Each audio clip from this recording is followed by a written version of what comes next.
Very good morning everyone.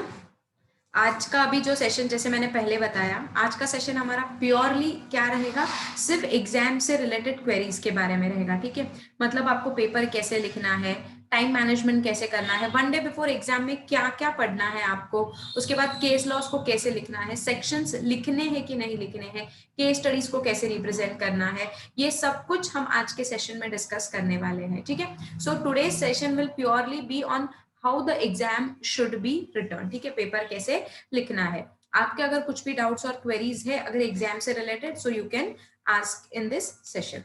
अभी सबसे पहली चीज, एक दिन पहले रिवीजन कैसे करना है। मतलब आपके कंटिन्यूसली 3-4 डेज में पेपर्स रहते हैं और शायद बीच में एक आधा कुछ छुट्टी रहेगा, हॉलीडे रहेगा। तो अभी आपका सबसे पहले क्वेश्चन ये रहता है कि एक दिन पहले पढ़ना क्या है, कोई भी सब्जेक्ट हो। अगर मैं मेरे सब्जेक्ट की बात करूं, एम लॉ, इतना वास्ट सिलेबस, कम से कम 7-8 सब्जेक्ट, 7-8 चैप्टर्स है आपको उसमें। तो एक दिन पहले ये सब पढ़ना कैसे है। तो देखो, सबसे पहला पॉइंट, एक चीज हमेशा ध्यान रखिए कि कोई भी एग्जाम हो आपका, ठीक है, एक दिन पहले आप पूरा बुक नहीं पढ़ सकते, इट्स इम्पॉसिबल। ठीक है, तो एक दिन पहले क्या पढ़ना है, सिर्फ की पॉइंट्स को पढ़ना है।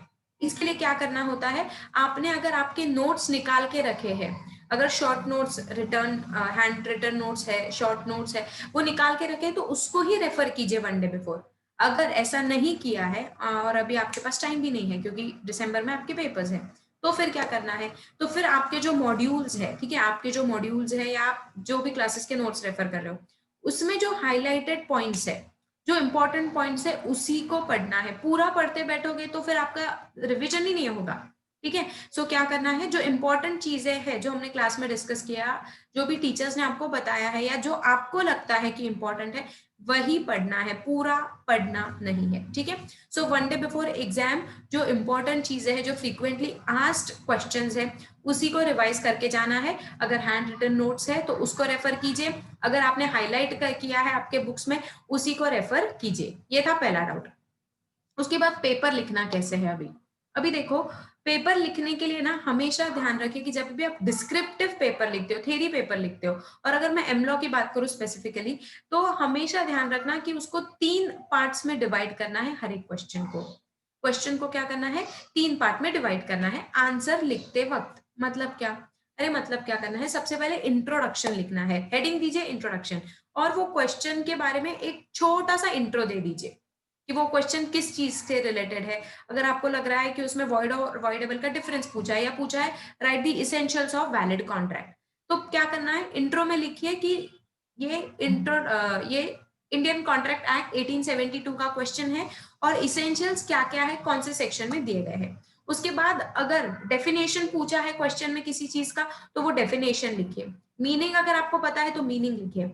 और अगर सेक्शन आपको शॉर्ट पता है, सेक्शन आपको पता है कि हाँ बाबा वैलिड इसेंशियल्स कहाँ दिए हैं, सेक्शन 10 ऑफ आईसीए, आपको 100% पता है तो ही सेक्शन लिखिए, वरना सेक्शन लिखने की रिस्क बिल्कुल नहीं लेना है। सेक्शन लिखने की रिस्क नहीं लेना है। तो फिर क्या करना है, अगर सेक्शन नहीं आता है तो अरे तो कुछ नहीं करना है, सिर्फ लिख देना है कि अकॉर्डिंग टू दी सेक्शन। क्या करना है, अकॉर्डिंग टू दी सेक्शन, ऐसे लिख दीजिए आप, और क्या कर दीजिए, आपका आंसर शुरू कर दीजिए। According to the section of the ICA following are the valid essentials of contract, शुरू कर दीजिए। कुल मिला के मेरे ख्याल से आपके 11-12 एसेंशियल्स है, वो सारे के सारे एसेंशियल्स लिख दीजिए। ठीक है, उसके बाद ये हो गया आपका इंट्रोडक्शन का पार्ट, डेफिनेशन, मीनिंग, और अभी आपने जो इसेंशियल्स लिखे ना, वो है बॉडी वाला पार्ट। ठीक है, बॉडी में आपका पूरा आंसर जो है वो फ्रेम हो जाना चाहिए, और आखिर में आता है कंक्लूजन। कोई भी आंसर लिखिए, कोई भी आंसर लिखिए, उसमें कंक्लूजन लिखने का ही है, उसमें लिखना है this is the concluding part, आपको क्या लगता है। तो अभी देखो, आईसीए के एसेंशियल्स जब आपको पूछे थे, कॉन्ट्रैक्ट के एसेंशियल्स, तो उसमें आपका एनालिसिस नहीं पूछा था।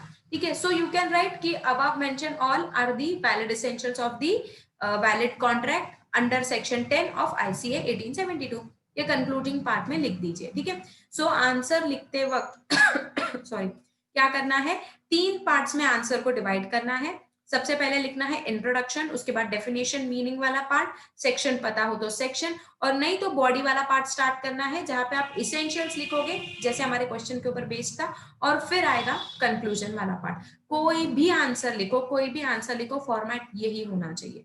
ताकि सामने वाले एग्जामिनर को भी पता चले कि हाँ भाई बंदे को पेपर लिखते आता है। ठीक है, ये था राइटिंग टेक्निक। ठीक है, अभी राइटिंग टेक्निक में और एक चीज ध्यान रखिए कि राइटिंग शैबी मत निकालिए। ठीक है, थोड़ा सा अच्छे से धीरे से लिखिए।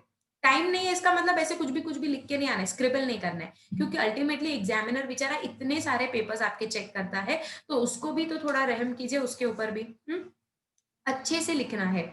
उसके बाद इंपॉर्टेंट चीजों को हाईलाइट कीजिए पेपर में। जैसे कि आप सेक्शन लिख रहे हो, अभी हमने क्वेश्चन कौन सा लिया था, essentials of valid contract, right? तो उसका जो सेक्शन क्या है, सेक्शन 10। तो अकॉर्डिंग टू दी सेक्शन 10, तो सेक्शन 10 को हाईलाइट कर दीजिए।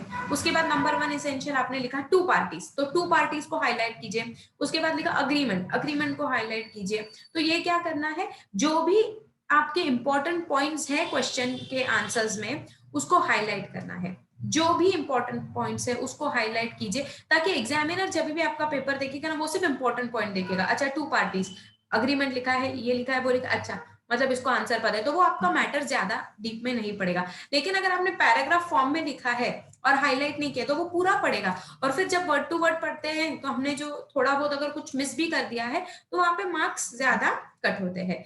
और हमेशा आंसर को पॉइंट में लिखना है, पैराग्राफ पैटर्न नहीं लिखना है। ठीक है, क्या करना है, पॉइंट वाइज लिखना है। इंट्रोडक्शन लिखा, उसके बाद जब आप बॉडी स्टार्ट करते हो, तो बॉडी में पॉइंट नंबर 1 जैसे कि अभी आपके वैलिड एसेंशियल्स का क्वेश्चन था, तो उसमें पॉइंट नंबर 1 लिखना है आपको।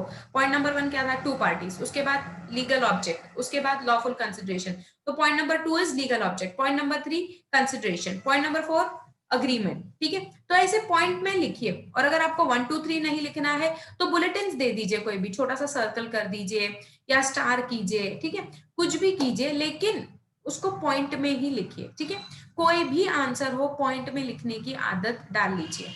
So this is writing practice, मैंने बताया, मतलब राइटिंग टेक्निक आपको बताया, पेपर कैसे अटेम्प्ट करना है, रिविजन 1 डे बिफोर कैसे करना है पेपर का, ये बताया। अभी अगला जो पॉइंट है वो है सेक्शंस वाला पार्ट।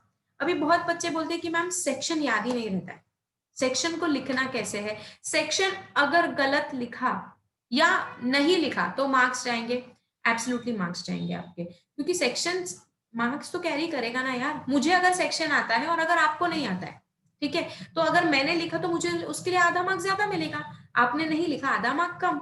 लेकिन ये आधा मार्क अगर आप छोड़ देते हो तो कोई फर्क नहीं पड़ेगा। अगर गलत आंसर लिख दिया, मतलब अगर सेक्शन 10 वैलिड इसेंशियल्स के बारे में बात करते हैं और आपने ये सेक्शन 10 लिख दिया कंसेंट के डेफिनेशन का, तो पूरा का पूरा आंसर गलत, पूरे मार्क्स चले जाएंगे।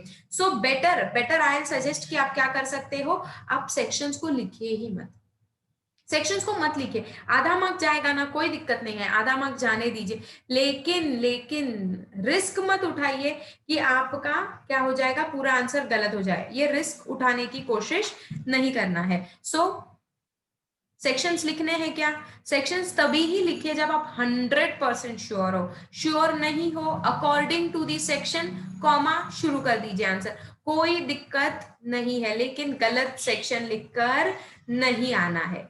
यहां तक सबको सब कुछ क्लियर है क्या? Yes ma'am. Yes ma'am.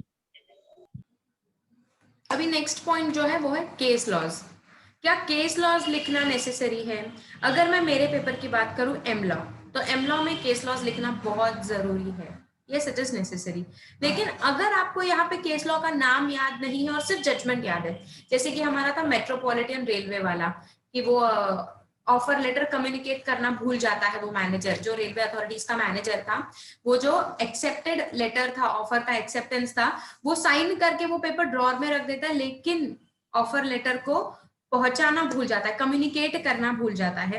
तो उस केस में अभी आपको जजमेंट पूरा याद है लेकिन केस लॉ का नाम याद नहीं है, तो क्या करना है, according to the one of the cases, according to the one of the decided cases, comma लिख दीजिए जजमेंट। लेकिन कुछ उल्टा सीधा नाम लिख के मत आना, राम लखन है और लखन राम लिख के आए, राम श्याम लिख के आए, नहीं।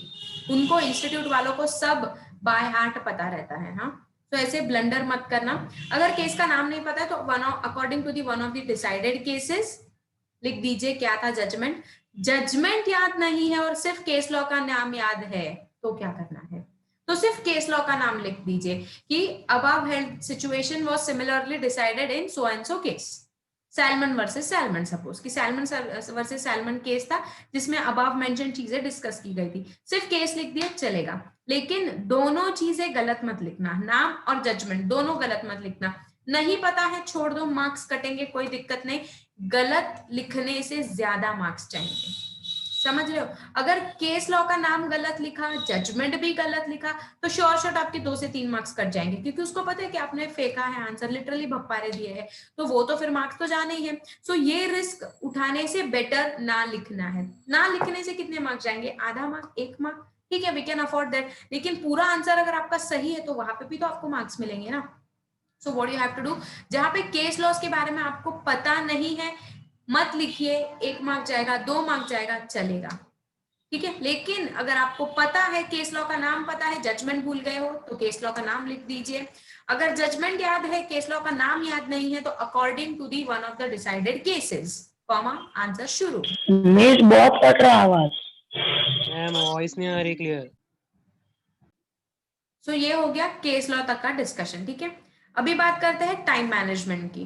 पेपर में बहुत बच्चों को दिक्कत रहती है कि एम लॉ का पेपर कंप्लीट नहीं होता है, स्पेसिफिकली अगर मैं बात करूं सीए फाउंडेशन के बच्चों की, तो एम लॉ का पेपर कंप्लीट नहीं होता है। क्यों? क्योंकि 60-40 रेशियो में डिवाइडेड है, एम लॉ 60 मार्क्स के लिए है और 40 मार्क्स के लिए बीआर है आपका, तो पेपर पूरा कैसे करना है, टाइम कैसे मैनेज करना है। तो सबसे पहली चीज क्या करनी है, पास्ट क्वेश्चन पेपर्स निकालिए, उसमें देखिए कि एक क्वेश्चन में सब क्वेश्चंस कितने हैं और उसको डिसाइडिंगली टाइम अलॉट कर दीजिए कि सब क्वेश्चन, अगर हमारा देखो अभी अगर मैं सीएस की बात करूं तो हमारे क्वेश्चन पेपर का जो फॉर्मेट है वो पूरा सेम रहता है, ठीक है। 6 क्वेश्चन अल्टीमेटली पूछे जाते हैं, 1A 1B 2A 2B 3A 3B, ऐसे हमारा पैटर्न फिक्स्ड है। और 1A में भी कितने क्वेश्चन पूछे जाएंगे वो भी थोड़ा सा फिक्स रहता है। तो हम लोग क्या करते हैं, टाइम मैनेज करके ही जाते हैं कि अच्छा 6 क्वेश्चन है ना, और टाइम कितना है, 3 घंटा, उसी हिसाब से करना है। एक क्वेश्चन को आधे घंटे से ज्यादा टाइम नहीं देना है। क्वेश्चन नंबर 1 ए और बी दोनों मिला के आधे घंटे से ज्यादा का टाइम नहीं देना है। क्यों? अरे तो क्योंकि अगर एक ही क्वेश्चन तुम 1 घंटा लिखते बैठे तो तुम्हारे पास 6 घंटे नहीं है। सो ये होता है बच्चों के साथ। अभी मैंने बीच में आपका टेस्ट लिया था तो मैंने देखा बहुत कोई कोई बच्चे ने बहुत लेंदी आंसर्स लिखे हैं, किसी ने बहुत ही शॉर्ट आंसर्स लिखे हैं। ऐसे नहीं करना है। मार्क्स कितना पूछा है और क्वेश्चन में क्या पूछा है, एकदम प्रिसाइज आंसर्स लिखना है, ज्यादा नॉलेज दिखाने की जरूरत नहीं है। 5 मार्क का क्वेश्चन है और 10 पेज आंसर लिखे तो उम्मीद मत करना कि 5 आउट ऑफ 5 देंगे। 5 आउट ऑफ 5 किसी को नहीं मिलते, पहली चीज। 4 देंगे, 3 3.5 देंगे, कितना भी तुम लिखो, ठीक है। सो अल्टीमेटली क्या करना है, कंट्रोल योर इमोशंस। पूरा का पूरा पेपर में इमोशंस को एक्सप्रेस नहीं करके आना है।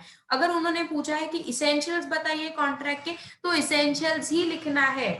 उसको फिर आपको सेक्शन 10 को एक्सप्लेन नहीं करना है, वो ये नहीं बोलना है कि बाकी के एसेंशियल्स यहाँ दिए हैं और कॉन्ट्रैक्ट क्या है, कॉन्ट्रैक्ट कहाँ से आया, पूरा इतिहास बताना नहीं है। सीधा इंट्रोडक्शन लिखिए और शुरू कर दीजिए इसेंशियल्स वाला पार्ट। 11 इसेंशियल्स है हमारे, लिख दीजिए, बात खत्म।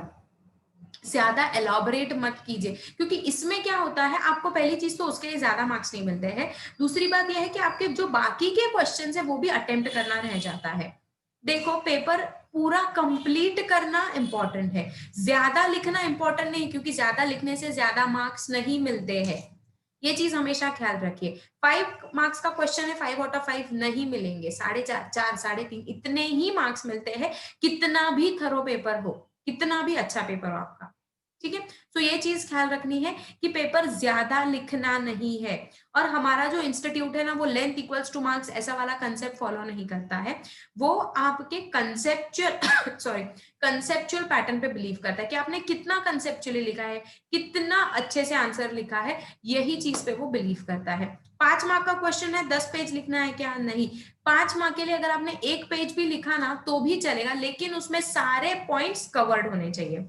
सारी इंपॉर्टेंट चीजें अगर उसमें कवर्ड है तो आपको 5 में से 4 मार्क्स जरूर मिलेंगे। Length does not equal two marks, ठीक है। सो हमेशा आंसर्स को प्रिसाइजली लिखिए, इंपॉर्टेंट चीजें मेंशन कीजिए उसमें, और पूरा पेपर अटेम्प्ट करने की कोशिश कीजिए। एक चीज ध्यान रखिए, मैं हमेशा बताती हूँ, जब आप 100 मार्क का पेपर अटेम्प्ट करते हो ना CA में 100 मार्क्स का, तब जाके कहीं 50-60 मार्क्स आते हैं। सो अगर अज्यूम कीजिए आपका पेपर छूट जाता है, you are not able to attempt the full of paper, अगर 100 में से आपने 70-80 मार्क का पेपर अटेम्प्ट किया तो आपके पासिंग के चांसेस कितने हैं ये खुद कैलकुलेट कर लेना, ठीक है। 70-80 मार्क्स का अगर आपने पूरा भी पेपर लिखा है तो ये मत सोचना कि इंस्टीट्यूट आपको हर एक पेपर में या हर एक क्वेश्चन में आउट ऑफ आउट मार्क्स देगा, ठीक है। हर एक क्वेश्चन में आपको 1.5 से 2 मार्क कम ही मिलेंगे क्योंकि आपने इतना थरो तो लिखा नहीं होगा, और लिखा भी है तो भी आउट ऑफ आउट मार्क्स तो नहीं मिलते हर एक क्वेश्चन में। सो कैलकुलेट कर लीजिए आपके पासिंग के चांसेस। इसीलिए बोला गया है कि छोटा आंसर लिखो चलेगा लेकिन पेपर को पूरा पूरा अटेम्प्ट करना ही है। सो ये था पेपर में टाइम कैसे मैनेज करना है। अभी दूसरी चीज, ये कैसे होगा, टाइम मैनेजमेंट कैसे होगा। अगर आपने पास्ट इयर्स के पेपर्स को सॉल्व किया है तो ही आपका पेपर में टाइम मैनेजमेंट होगा। आपने राइटिंग प्रैक्टिस ही किया नहीं है पिछले 6 महीने से, सिर्फ पढ़े जा रहे हो, लिखना भी नहीं है, आपने कुछ लिखा भी नहीं है और डायरेक्टली जाके पेपर में बैठकर लिखना शुरू किया तो याद रखिए आपका हाथ भी आपका साथ नहीं देता है, फटाफट नहीं लिखते आता आपको क्योंकि राइटिंग प्रैक्टिस ही नहीं है, दुखने लगते हैं हाथ और अल्टीमेटली खराब हैंडराइटिंग, टाइम मैनेजमेंट, पैनिक करना, ये सब हो जाता है। एंड व्हाट वी गेट, 6 महीने एक्स्ट्रा गिफ्ट में मिल जाते हैं हमको, अटेम्प्ट लग जाता है ना। सो राइटिंग प्रैक्टिस में मैं डे 1 से आपको बता रही थी, क्वेश्चन पेपर्स को डाउनलोड कीजिए, 3 घंटे बैठिए और पूरा पेपर लिखिए, आपको समझेगा आपको कितना आता है, टाइम कैसे मैनेज हो रहा है आपका और आपको कितने और कहाँ एफर्ट्स लेने हैं। From day 1 I am telling you this. अगर अभी भी आपने नहीं किया है then no one can help you। अभी भी you have time in your hand, papers को डाउनलोड कीजिए, उसको सॉल्व कीजिए और 3 घंटा खुद के साथ ऑनेस्ट रह के बैठिए, कंटिन्यूसली 3 घंटा बैठिए। आप अभी एटलीस्ट अभी तो भी मेरे ख्याल से 7 to 8 आवर्स पढ़ रहे होंगे, ऐसा मैं उम्मीद करती हूँ। तो अगर आप सच में 7-8 घंटे पढ़ रहे हो ना तो उसमें से एक दिन में एक पेपर सॉल्व करना not a big deal. Continuously बैठे ना 2 से 5, 2 बजे पेपर लिखना स्टार्ट कीजिए, 5 बजे तक कंटिन्यूसली बैठिए, आपको पता चलेगा कि कैसे पेपर लिखा जाता है और कितना सॉल्व होता है ये भी आपको पता चलेगा। बी ऑनेस्ट, गलत तो गलत, कोई फर्क नहीं पड़ता है, नहीं आया छोड़ दीजिए, नो इश्यूज, लेकिन टाइम कैसे मैनेज होता है कि नहीं होता है, इसका आइडिया आपको आ जाएगा, ठीक है। तो टाइम मैनेजमेंट के बाद इंपॉर्टेंट क्या है, राइटिंग प्रैक्टिस, और राइटिंग प्रैक्टिस अल्टीमेटली आपको पेपर सॉल्व करने से ही आने वाला है। अभी बात करते हैं क्वेश्चन पेपर की। बहुत बच्चों की ना आदत रहती है कि वो क्या करते हैं, जैसे ही क्वेश्चन पेपर हाथ में मिलता है ना पूरा क्वेश्चन पेपर फटाफट फटाफट पढ़ लेते हैं। ये बहुत गलत है, ये प्रैक्टिस बहुत गलत है। देखिए पेपर पढ़ना गलत नहीं है, लेकिन गलत क्या है, उसमें अगर कुछ नहीं आता है ना तो वो दिमाग में घूमने लगता है कि ये क्वेश्चन नहीं आ रहा है, वो नहीं आ रहा है, जो आता है वो भी भूल जाते हो, जो आता है वो भी भूल जाते हैं। मैंने देखा है बहुत बार, बहुत बच्चों के साथ होता है, मतलब बहुत होशियार बच्चे भी रहते हैं, पूरा पढ़ा है, मतलब इतना पढ़ा है, बाय हार्ट हो गए अभी आंसर्स, लेकिन पेपर में जाके पैनिक करके आते हैं। पैनिक क्यों होता है, क्योंकि बच्चे क्वेश्चन पेपर पूरा का पूरा क्वेश्चन पेपर पहले 5 मिनट में पढ़ लेते हैं। पता नहीं ऐसे मतलब आप लोग को कौन बताता है ये चीज, कैसे आप करते हो, पूरा का पूरा क्वेश्चन पेपर पढ़ लेना, फिर पढ़ने के बाद दिमाग में आता है कि यार ये तो नहीं आ रहा है, वो नहीं आ रहा है, अच्छा 30 मार्क का तो पेपर ही नहीं आ रहा है, 70 मार्क्स का ही आ रहा है। फिर आप जब आंसर लिखना शुरू करते हो तो वो question back of the mind है कि अरे वो तो आ नहीं रहा है, जो आता है वो भी भूल जाते हो। ऐसा करना नहीं है। देखो सब बच्चे सब पढ़कर ही पेपर में जाते हैं, और मुझे पता है आपने भी सबने सब कुछ पढ़ा है, और जब आप लिखना स्टार्ट करते हो ना हर एक चीज धीरे धीरे धीरे स्ट्राइक होते जाती है। आप पेपर जब दोगे ना तब ultimately when you come to the end of your paper आपको सब आ जाएगा, लेकिन हैव पेशेंस, पूरा पेपर नहीं पढ़ना है, गलती से भी नहीं, सिर्फ क्वेश्चन नंबर 1 अटेम्प्ट करना है ना आपको। फिलहाल क्वेश्चन नंबर 1 पढ़िए, क्वेश्चन नंबर 1 पढ़िए, ए और बी जो पार्ट सब पार्ट जो भी आपका पैटर्न है उस हिसाब से जाइए और उसमें से जो आ रहा है उसको टिक कीजिए और लिखना स्टार्ट कर दीजिए। पूरा पेपर पढ़ने की जरूरत नहीं है। अगर अब क्वेश्चन नंबर 1 नहीं आता है तो क्वेश्चन नंबर 2 पे जाना है, ठीक है। 1 नहीं आ रहा है तो सीधा 6 पे जंप मत कर देना, 1 नहीं आता है तो क्वेश्चन नंबर 2 को पढ़िए, उसमें से कुछ आता है तो वो अटेम्प्ट कीजिए। और ध्यान रखिए क्वेश्चन नंबर 1 जब आप अटेम्प्ट कर रहे हो तो सारे के सारे उसके सब क्वेश्चंस को अटेम्प्ट करना है। ऐसा नहीं करना है 1A अभी अटेम्प्ट किया, फिर 2A, फिर 3B, फिर उसके बाद 1B, नहीं। जब आप क्वेश्चन नंबर 1 अटेम्प्ट करोगे तो उसके सब क्वेश्चंस सारे एक साथ अटेम्प्ट करने हैं। सीक्वेंस मैटर नहीं करता, 1 पहले छुड़ाया, बाद में 6th को सॉल्व किया, फिर 5th को, चलेगा, लेकिन उसके अंदर के सब क्वेश्चन सब साथ में होने चाहिए। 1 के सारे सब क्वेश्चन साथ में, फिर लगता है आपको 5th क्वेश्चन आ रहा है, 5th सॉल्व कीजिए, लेकिन उसके सारे सब क्वेश्चन साथ में। एग्जामिनर को कंफ्यूज मत कीजिए, वो अपना कंफ्यूजन दूर कराने के लिए आपके पास आएगा नहीं, सीधा 0 दे देगा। नहीं समझा, छोड़ दिया, वो इतने एफर्ट्स भी नहीं लेगा, ठीक है। सो ये चीज हमेशा ध्यान रखिए। और एक चीज, एग्जाम में जब आप क्वेश्चन लिखते हो ना, सेंटर में लिखना है। क्वेश्चन नंबर 1A सेंटर में लिखो, कॉर्नर पे मत लिखो। क्या होता है, कभी कभी हम थ्रेड टाई करते हैं ना, या स्टेपल करते हैं, या बंच में रहते हैं पेपर्स, तो उसमें ना वो हाइड हो जाते हैं नंबर्स, ठीक है। तो क्या करना है, सेंटर में लिखना है। हेडिंग जहां पे हम लिखते हैं ना, वहां पे क्वेश्चन नंबर 1A लिख दीजिए, शुरू कर दीजिए, तो एग्जामिनर को भी दिखेगा, ठीक है। तो आप जैसे प्रेजेंटेशन रखोगे उतने अच्छे मार्क्स आपको मिलने वाले हैं। उसके बाद और एक चीज, पेपर होने के बाद पेपर डिस्कस नहीं करना है।